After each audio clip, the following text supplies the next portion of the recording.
ఒరే అమ్మాయిల వెనమాలు తిరగమాకండ్రా, మన సెవంతలా తయారవుతారు. ఈడేది మాట్లాడినా నన్ను ఇరికికొని ఉండడు, అందుకే ఈడు తీస్తాడికి ఒక పిల్ల కూడా పడట. అరే చిన్న హెల్ప్ అవుట్ చేయాలరా. సంధి చివర పంకజానికి పునుకులేసి పెట్టాలా? జోకులాపరా, నా దగ్గర ఒక 25,000 ఉన్నాయిరా. సెకండ్స్ లో ఒక మంచి బండి చూసి పెట్టండి రా. 25,000 నీ దగ్గర పెట్టుకుని సెకండ్ అంటావేంట్రా? 25,000కి ఎవడో కొత్త బండి ఎవడగారా. 25,000 దాటిపోయాడు, 10,000 కడితే ఈఎంఐ కొత్త బండి ఇచ్చేస్తారు కదరా. ఈఎంఐ అంటే ఏంట్రా?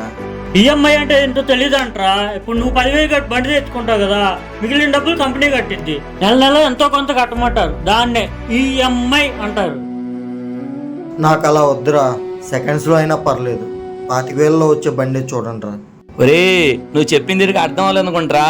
దీనిలో అర్థం కాకపోవడానికి ఏముందిరా. భవిష్యత్ సంపాదన కూడా ఈ రోజే తాకట్టు పెట్టమంటున్నారు. ఏ రోజు ఎవరి పరిస్థితి ఎలా ఉంటుందో కూడా తెలియదు. ఇలా అప్పు చేసి ఎంజాయ్ చేయడం నాకు నచ్చదురా. నాకు ఇలా బతకడమే వచ్చురా.